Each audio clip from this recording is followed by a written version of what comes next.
untuk bertarung pada pemilihan kepala daerah Pilkada pada 2024 mendatang. Pasalnya, Golkar Jabar lebih fokus untuk memenangkan pemilihan presiden, pilpres, dan pemilihan legislatif Pileg 2024. Menurut Ketua DPD Partai Golkar Jawa Barat, Tubagus Aceh Hasan Syadzili, Pilpres dan Pileg dinilai menjadi peran penting keberhasilan Golkar untuk bertarung di Pilkada Jabar. Pasalnya, Pilpres dan Pileg akan menjadi kekuatan jika Golkar mampu memenangkan serta mendapat lumbung suara yang tinggi, terutama di Jabar. Aceh menuturkan, Golkar memiliki beberapa target di Jabar dalam pilkada nanti. Salah satunya memenangkan Ketua Umum Partai Golkar Airlangga Hartarto dalam Pilpres 2024. Sebagai Ketua Umum Partai dan memiliki modal yang sangat kuat di partai, tentu pertama kali yang harus diaktifasi adalah kekuatan mesin partai yang harus bekerja memastikan agar sosialisasi, meningkatkan elektabilitas, serta memastikan kemenangan Pak Airlangga dilakukan oleh mesin partai.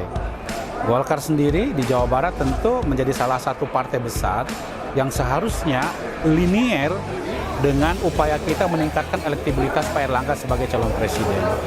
Yang kedua, kita mendorong inisiatif masyarakat untuk mendorong Pak Airlangga sebagai calon presiden yang didorong oleh para relawan-relawan, ya. Dan ini sudah mulai dilakukan secara terus-menerus. Nah, kita berharap dari proses konsolidasi yang dilakukan oleh kami, saya sebagai Ketua Golkar Jawa Barat ke seluruh kabupaten kota, melalui forum-forum seperti Rakerda ini akan terus mendorong dan mengaktifkan mesin partai untuk mensosialisasikan Pak Airlangga sebagai calon presiden di tahun 2024 nanti. Ini sudah menjadi kewajiban bagi kita selaku kader harga mati untuk memperjuangkan Pak Airlangga Hartarto menjadi presiden di 2024. Nah, saya sendiri sebagai anggota legislatif dari fraksi Golkar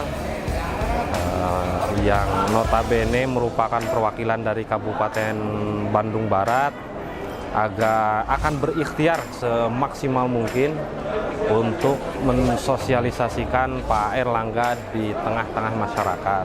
Ya, kami tentu tidak puas ya terhadap kondisi yang saat ini menunjukkan tren yang naik gitu ya, elektabilitas partai.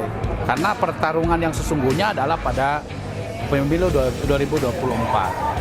Nah, kami akan terus menjaga tren kenaikan elektabilitas Partai Golkar di Provinsi Jawa Barat dengan cara nanti pada saatnya, kalau sekarang kan kita mendorong untuk memanaskan mesin partai, setelah ini kita akan menerjunkan para fungsionaris Partai Golkar baik di tingkat pusat, provinsi, kabupaten, kota ke masing-masing daerah pemilihan, dan kita harapkan dari proses kerja-kerja politik para fungsionaris Partai Golkar di berbagai daerah pemilihan ini juga akan mendorong elektabilitas partai dan elektabilitas Pak Airlangga Hartarto. Yang ketiga, kita juga akan melakukan upaya yang serius terkait dengan menempatkan tim penggerak kemenangan partai di tingkat TPS, ya. Dan itu kita harapkan pada tahun 2023 sudah mulai dilakukan dengan menempatkan setidaknya minimal per TPS kita memiliki tim penggerak 10 kader partai, ya. Dan ini akan terus kita lakukan, ya. Tiap akhir pekan pasti saja saya keliling dan juga mendapat banyak undangan. Nah, saya sampaikan bahwa misalkan beliau hari ini ditugaskan menjadi Ketua Komite Pemulihan Ekonomi Nasional. Nah, selama ini kan sudah terbukti ketika banyak negara mengalami kemerosotan ekonomi yang cukup tajam.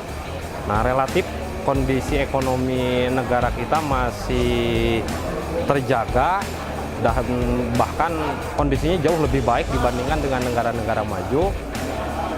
Ini membuktikan kinerja yang konkret beliau gitu dalam dan prestasi beliau juga dalam menjalankan tugas amanat presiden, dan itu menjadi nilai lebih dibandingkan dengan pimpinan-pimpinan partai politik yang lain.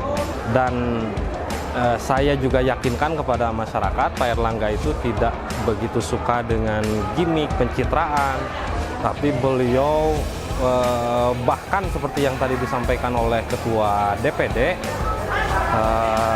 ketika ada panggilan tugas negara, tugas kepartean itu seringkali dikesampingkan oleh Pak Erlangga, dan itu jelas-jelas merupakan profil dan figur yang cukup tepat yang dibutuhkan dalam kondisi sosial ekonomi politik kita saat ini, apalagi pasca pandemi kita ada kebutuhan untuk memulihkan kondisi ekonomi nasional dan juga mempercepat kemajuan ekonomi sehingga pemerataan kesejahteraan bagi masyarakat itu benar-benar bisa dirasakan. Saya menginginkan bahwa kader Partai Golkar yang baik yang duduk di legislatif maupun yang di eksekutif itu bisa bekerja secara sungguh-sungguh untuk kepentingan rakyat. Berbagai isu, terutama bagi para kader Partai Golkar yang ditugaskan di legislatif, untuk dapat menyuarakan dan menyerap aspirasi masyarakat, sehingga kehadiran kader Partai Golkar di legislatif itu bisa dirasakan keberadaannya oleh rakyat. Dan diharapkan dengan demikian, maka rakyat akan memberikan kepercayaan kepada kader Partai Golkar. Kader Partai Golkar di fraksi kita harapkan untuk tampil, ya, menyuarakan dan merespon isu-isu publik yang sesuai dengan kehendak rakyat.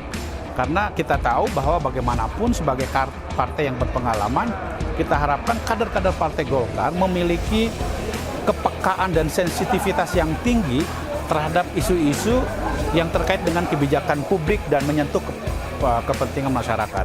Yang kedua, tentu saya minta kepada para kader Partai Golkar yang menjadi anggota fraksi itu untuk bekerja secara sungguh-sungguh, ya, hadir di tengah masyarakat dan memberikan contoh yang baik gitu ya kepada masyarakat dengan ya membantu mereka ya melalui program-program yang memang menyentuh masyarakat, baik di forum-forum pada saat berada di kantor pemerintah, di kantor DPR maupun di masyarakat melalui program-program reses gitu. Sementara itu, Golkar menargetkan 12 kursi pada Pileg di Kabupaten Bandung Barat dari 5 daerah pemilihan yang diperebutkan, serta bisa menyumbang 2 kursi di DPRD Provinsi dan 3 kursi di DPR RI.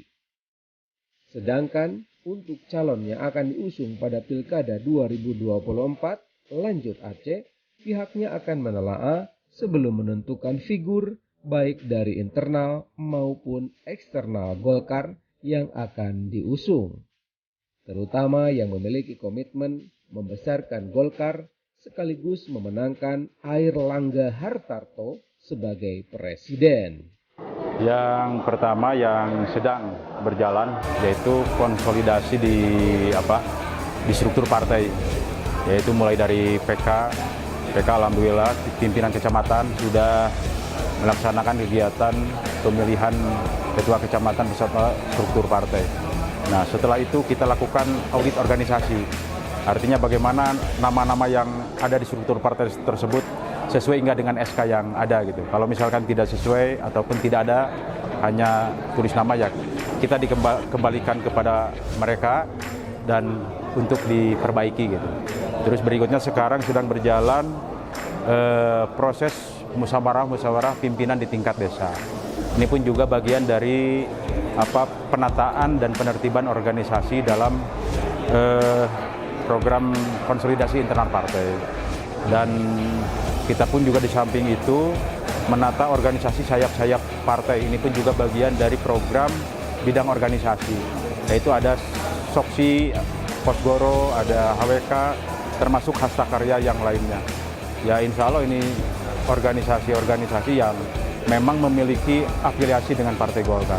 Dan kita ingin semuanya solid lah bersama-sama apa yang menjadi cita-cita harapan partai dengan kesolidan, konsolidasi partai secara struktural maupun horizontal ini lebih baik. Mudah-mudahan harapan di pemilu baik legislatif maupun pilpres ataupun pilkada ini bisa tercapai secara sempurna gitu. Saya sangat optimis Golkar di Jawa Barat termasuk di Bandung Barat selaku daerah pemilihan saya, insya Allah akan bangkit dan menang di 2024.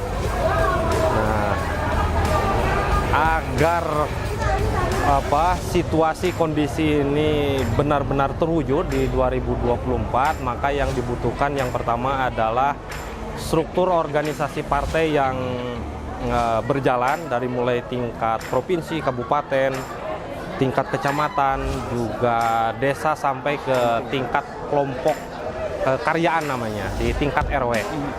Nah, kemudian yang kedua, nanti juga struktur partai, baik itu provinsi, kabupaten, akan melakukan rekrutmen fungsionaris partai, yang itu akan dibekali oleh Partai Golkar, ditugaskan untuk terjun langsung ke masyarakat, mensosialisikan, mengkampanyekan Partai Golkar di daerah pemilihannya masing-masing. Nah, para fungsionaris itu merupakan para calon legislatif yang nanti akan dicalonkan pada pemilu tahun 2024. Termasuk mungkin untuk para kader, para pengurus, ya jangan banyak diam, tapi harus banyak bersilaturahmi, banyak bergaul, banyak hadir di tengah-tengah masyarakat itu sendiri. Kita 2 bulan sekali sebetulnya konsisten melakukan silaturahmi dengan para sepuh Partai Golkar, baik One-Team, Dewan Pakar termasuk Dewan Pembina. Ini pun juga sebagai salah satu bagian bagaimana benang putus yang telah beberapa lama ini terjadi, kita upai kembali lah untuk bersama-sama di Partai Golkar gitu. Dan tentu harapannya bahwa tidak ada keterpisahan antara senior dan junior ataupun kaum milenial. Ini perlu ada sebuah kolaborasi antara kaum milenial dengan kelompok senior gitu, sehingga mereka juga bisa berjibaku bersama-sama untuk membesarkan kembali Partai Golkar ini. Di keluarga besar Partai Golkar itu kan terdiri dari berbagai ormas. Ada ormas pendiri, ada ormas yang didirikan. Nah, pada masing-masing ormas itu juga ada organisasi sayap. Apakah itu organisasi sayap pemuda, organisasi sayap perempuan, organisasi sayap keagamaan, kemudian ada sayap milenial. Nah, menurut saya jika seluruh infrastruktur organisasi partai yang ada itu dimaksimalkan, disolidkan, didorong untuk aktif, saya yakin kemenangan itu bukan hal yang bukan yang tidak bisa direalisasikan. Animo internal maupun eksternal di Partai Golkar untuk menghadapi pemilu 2024 ini alhamdulillah, bahkan kita telah terpenuhi target 200% calon anggota DPRD Kabupaten Bandung Barat. Dan tentu saja itu pun juga terpenuhi dengan lebih dari 30% dari kelompok perempuan. Harapan ya tentu saja bahwa kerja-kerja kolektif dan terintegratif ini untuk senantiasa dipelihara oleh Partai Golkar, termasuk baik struktural maupun kader partai.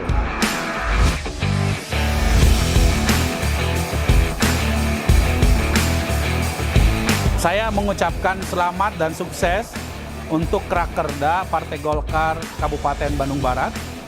Tentu harapan saya pada Rakerda ini kita tetapkan target yang terukur, realistis dan jelas, serta dapat merumuskan berbagai kebijakan strategis tentang kemenangan Partai Golkar dalam pemilihan legislatif, pemilihan presiden, di mana kita sudah memutuskan Pak Erlangga Hartarto sebagai calon presiden, dan kemenangan di dalam Pilkada 2024 nanti di Kabupaten Bandung Barat. Karena itu, jadikan ajang Rakerda ini untuk merebut kembali kemenangan Partai Golkar di Kabupaten Bandung Barat. Selamat dan sukses atas dilaksanakannya rapat kerja daerah DPD Partai Golkar Kabupaten Bandung Barat pada tahun 2022. Semoga Rakerda ini menjadi forum yang sangat strategis untuk merumuskan pikiran-pikiran, gagasan-gagasan Partai Golkar yang bermanfaat bagi masyarakat Bandung Barat, dan juga dalam merumuskan ikhtiar langkah-langkah politik untuk memenangkan Pileg 2024 dan juga Pilpres dan Pilkada di tahun 2024. Mohon doa restu dari seluruh warga masyarakat Kabupaten Bandung Barat. Mudah-mudahan Golkar di 2024 kembali menang, jaya, dan diberikan kepercayaan oleh semuanya.